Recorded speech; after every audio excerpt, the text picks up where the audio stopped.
வணக்கம் நண்பர்களே, வேலிருக்க பயமே சேனலை பார்த்து கொண்டிருக்கின்ற நண்பர்கள் அனைவருக்கும் இனி வருகின்ற நாட்கள் அனைத்தும் நல்ல நாளாக மாறட்டும். உங்களுடைய பிரார்த்தனை வேண்டுதல் எதுவாக இருந்தாலும் அந்த முருகப்பெருமானின் அருளால் நிச்சயம் நிறைவேறுங்க.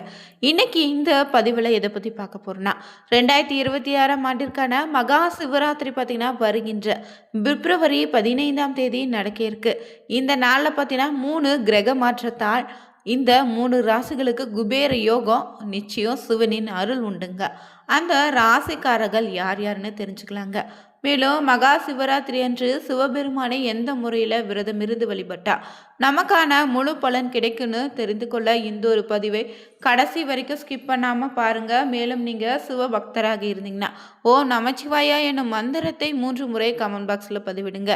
மேலும் தனிப்பட்ட முறையில் உங்கள் ஜாதக ரீதியாக இருக்கக்கூடிய பிரச்சனைக்கு சரியான ஒரு பரிகாரத்தை பெற்றுக்கொள்ள நினைத்தா வீடியோவில் பார்த்தீங்கன்னா டிஸ்கிரிப்ஷனில் ஃபோன் நம்பர் கொடுத்துருக்கோம். அந்த நம்பருக்கு நீங்கள் கால் பண்ணி தெரிஞ்சுக்கலாங்க. வாங்க நண்பர்களே, வீடியோக்குள்ளே போகலாம். ஆன்மீக ரீதியாகவும் ஜோதிட ரீதியாகவும் பார்த்தீங்கன்னா இந்த 2021ஆம் ஆண்டு வரக்கூடிய மகா சிவராத்திரி பார்த்தீங்கன்னா மிகப்பெரிய திருப்பு முனையாக பலருக்கும் மாறப்போகுது. வருகின்ற 15ஆம் தேதி அன்று பார்த்தீங்கன்னா கொண்டாடக்கூடிய இந்த மகா சிவராத்திரி நன்னாளில் தான் பார்த்தீங்கன்னா அண்டவெளியில் முக்கியமாக பார்த்தீங்கன்னா 3 முக்கிய கிரக நிலைகள் தங்களுடைய நிலையை மாற்றிக்கொள்ள இருக்குது. இந்த கிரகங்களுடைய மாற்றத்தால் பார்த்தீங்கன்னா கிரகங்களின் தளபதினு சொல்லக்கூடிய செவ்வாய் பகவான் அபிட்ட நட்சத்திரத்திற்கும், மனோகாரகன் அழைக்கக்கூடிய சந்திரன் பார்த்தீங்கன்னா மகர ராசிக்கும், புத்திகாரகன் சொல்லக்கூடிய புதன் பூரட்டாதி நட்சத்திரத்திற்கும் ஒரே நாளில் பயிற்சி ஆகுதுங்க. மேலும் ஈசனின் அருளோடு நிகழக்கூடிய இந்த அபூர்வ கிரக மாற்றம் பார்த்தீங்கன்னா 12 ராசிகளிலும் தாக்கத்தை ஏற்படுத்தினாலும் குறிப்பிட்ட 3 ராசினருக்கு மட்டும் கோடீஸ்வர யோகத்தையும் தொட்டதெல்லாம் பார்த்தீங்கன்னா துளங்கக்கூடிய வெற்றியை வாரி வழங்கக்கூடிய நாளாகவும் அமையப்போகுதுன்னு சொல்லியிருக்காங்க. மகா சிவராத்திரி வழிபாடும் பார்த்தீங்கன்னா நம்முடைய கர்மாக்களையும் பாவங்களையும் போக்கி நம்முடைய வாழ்க்கையை பார்த்தீங்கன்னா இறைவனை அடைவதற்கான ஒரு வழியை தரக்கூடிய அளவில்லாத பலன்கள் தரக்கூடிய நாளாகவும் அமையப்போகுது. இந்த மகா சிவராத்திரி அன்று பார்த்தீங்கன்னா சிவபெருமானினுடைய அருளையும் மகா சிவராத்திரி விரதம் இருந்த பலனையும் முழுமையாக பெறுவதற்கு என்ன மாதிரியான விஷயங்களை இந்த நாளில் கடைபிடிக்கலான்னு முதல்ல நம்ம தெரிஞ்சுக்கலாங்க. ஜீவாத்மான்னு சொல்லக்கூடிய மனிதன் பரமாத்மானான இறைவனை அடைவதற்கு சித்தர்கள் சில வழிமுறைகளை வகுத்து கொடுத்துருக்காங்க. இவற்றில் ரொம்பவே எளிமையான பல வழிகள் இருக்குது. இவற்றை பின்பற்றினாலே பார்த்தீங்கன்னா இறைவனை அடைவதோடு நாம் செய்த வழிபாட்டின் முழு பலனையும் பெற முடியுங்க. அப்படிப்பட்ட ஒரு வழிபாடு தாங்க இந்த மகா சிவராத்திரி.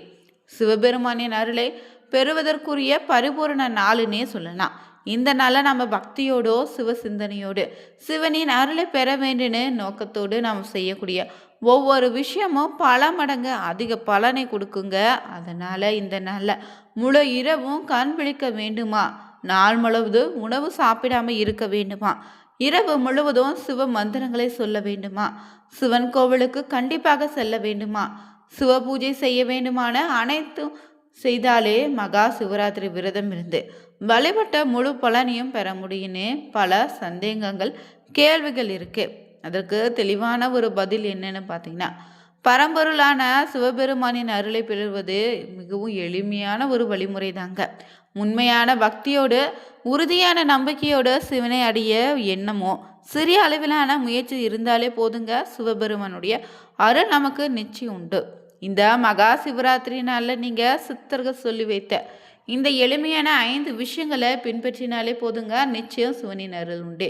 முதலாவதாக பார்த்தீங்கன்னா இந்த மகா சிவராத்திரி அன்று நள்ளிரவு பார்த்தீங்கன்னா 11:40 முதல் அதிகாலை 12:40 வரை நேரமாவது நிஷத் காலன்னு சொல்லக்கூடிய இந்த நேரத்தில் பார்வதி தேவி உலக உயிர்கள் அனைத்திற்கும் சிவபெருமானின் அருள் கிடைக்க வேண்டுன்னு வேண்டிக்கொண்ட காலமாக இருக்கு. இந்த நேரத்தில் பிரபஞ்சத்தினுடைய ஈர்ப்பு விசை உச்சத்தில் இருக்கும் சொல்லுவாங்க. இந்த 1 மணி நேரம் மட்டுமே நீங்கள் முதுகெலும்பை சிறிதும் வளைக்காம நேராக அமர்ந்து கண்களை மூடிக்கொண்டு புருவ மத்தியில் மட்டும் கவனத்தை வச்சுட்டு வேறு எந்த மந்திரமும் வேண்டாம். அந்த மௌனம் உங்கள் கர்மாக்களை இருக்கக்கூடிய நெருப்பாக மாறிடும். அடுத்ததாக பார்த்தீங்கன்னா இரண்டாவது ஒரு விஷயம்னா சிவபெருமானின் பார்வதிக்கு சொன்ன 112 வழிகளில் ஒன்று தாங்க இது. மூச்சு உள்ளே போய் வெளியே வரக்கூடியது. அப்படி நீங்கள் மூச்சு காற்றை திரும்ப வந்த இடத்திலேயே ஒரு சிறு இடைவெளி இருக்குல்ல, இந்த மகா சிவராத்திரி இரவு தியானத்தில் அந்த இடைவெளியை மட்டும் கவனித்திடுங்க. காற்று உள்ளேயும் வெளியேயும் இல்லை. அந்த மனம் 100 மடங்கு வேகத்தில் உரிமைப்படும். சிவனை நோக்கி மனம் இருக்கும்போது பரிபூரண அருள் நிச்சயம் உண்டுங்க. அடுத்து 3வதாக பார்த்தீங்கன்னா, ருத்ராட்சன்னு சொல்லக்கூடிய சக்தி சேமித்து வைக்கக்கூடிய மின்கருவி போல சக்தி உங்களுக்கு சேமிக்கும். விழித்திருக்கும் போது கையில் 5 முக ருத்ராட்சத்தை இறுக்கமாக மூடி வச்சுக்கிட்டு உங்கள் உடல் வாங்கும் காஸ்மிக் எனர்ஜி அது சேமித்து உங்கள் ஆற்றல் சோர்வடையும் போது மீண்டும் உங்களுக்கு திரும்பி கொடுக்குங்க. இது பேட்டரி போல இருக்கும். 4வதாக இந்த நாளில் தண்ணீருக்கு நினைவாற்றல் உண்டுன்னு சொல்லுவாங்க.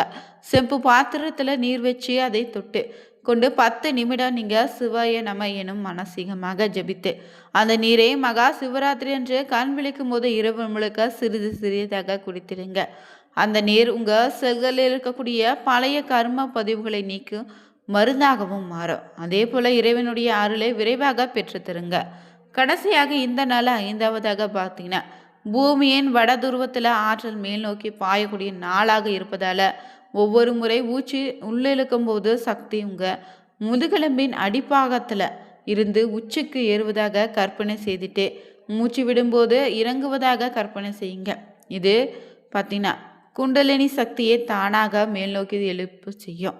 இந்த 5 முறைகளை பின்பற்றினாலே சிவபெருமானின் முழு அருளும் இந்த நாளில் உங்களுக்கு உண்டுங்க. நாள் முழுவதும் நீங்கள் உபவாசமாக இருந்து அருகில் இருக்கக்கூடிய சிவன் ஆலயத்திற்கு சென்று சிவனுக்கு நடத்தக்கூடிய அபிஷேக பொருட்களை வாங்கி கொடுத்தா புண்ணியமும் நற்பலன்களும் உண்டுங்க. மேலும் இந்த நாளில் பார்த்தீங்கன்னா 3 முக்கிய கிரக நிலைகளுடைய மாற்றம் நடக்க இருக்கு. அந்த வகையில் முதலாவதாக பார்த்தீங்கன்னா ரிஷிபராசி நண்பர்களுக்கு தான் இந்த கிரக பேச்சால் பார்த்தீங்கன்னா 15ஆம் தேதி முதல் பொற்காலம்னே சொல்லலாம். சிவனின் பரிபூர்ண அருளால் இவங்களுக்கு தொழில் மிகப்பெரிய வளர்ச்சி உண்டாக போகுது. புதிய தொழில் தொடங்க நினைத்தீங்கன்னா இது சாதகமான நேரமாகவும் மாறும். நீண்ட நாட்களாக வேலையின்றி தவித்தவங்களுக்கு நல்ல நிறுவனத்தில் கை நிறைய சம்பளத்தோடு பார்த்தீங்கன்னா வேலைக்கான அழைப்பு வருங்க. நிதி நிலைமை முன்பை விட பல மடங்கு பார்த்தீங்கன்னா உயர்வதோடு திருமண வாழ்க்கையில் இருந்து வந்த கசப்புகளை நீங்கி கணவன் மனைவிக்கிடையே இருந்த பார்த்தீங்கன்னா அன்பு அதிகரிக்கும். தடைப்பட்ட சுப காரியங்கள் அனைத்தும் இனிதே நடைபெறுங்க. 2வதாக பார்த்தீங்கன்னா இந்த கடகராசி நண்பர்களுக்கு பார்த்தீங்கன்னா சந்திரனை ராசிநாதனாக கொண்டதால் உங்களுக்கு மகா சிவராத்திரி பெரும் மகிழ்ச்சியை தரப்போகுதுங்க. பணியிடத்தில் உங்கள் திறமைக்கு உரிய அங்கீகாரம் கிடைப்பதோடு புதிய பொறுப்புகளும் உங்களை தேடி வருங்க. சக ஊழியர்கள் மூலம் ஆதரவால் திட்டமிட்ட வேலைகளை குறித்த காலத்தில் செய்து அதற்கான வெற்றியும் பெறுவீங்க. நீண்ட நாள் ஆசைகள் ஒவ்வொன்றும் நிறைவேற தொடங்கும். குடும்பத்தினருடைய உடல் ஆரோக்கியத்தில் நல்ல முன்னேற்றம் உண்டு. தம்பதிகளுக்கு இடையே இருந்த கருத்து வேறுபாடுகள் மறைந்து காதல் வாழ்க்கையில் வசந்த வீச தொடங்கும். தன்னம்பிக்கையை அதிகரிப்பதால் எதையும் சாதிக்கக்கூடிய துணிச்சல் இந்த நேரத்தில் பிறக்கும். 3வதாக பார்த்தீங்கன்னா இந்த நேரத்தில் ராஜ யோகத்தை பெறக்கூடிய ஒரு ராசினா துலாம் ராசி நண்பர்களுக்கு தாங்க. இந்த கிரக மாற்றம் உங்களுக்கு பணமழையை தரப்போகுது.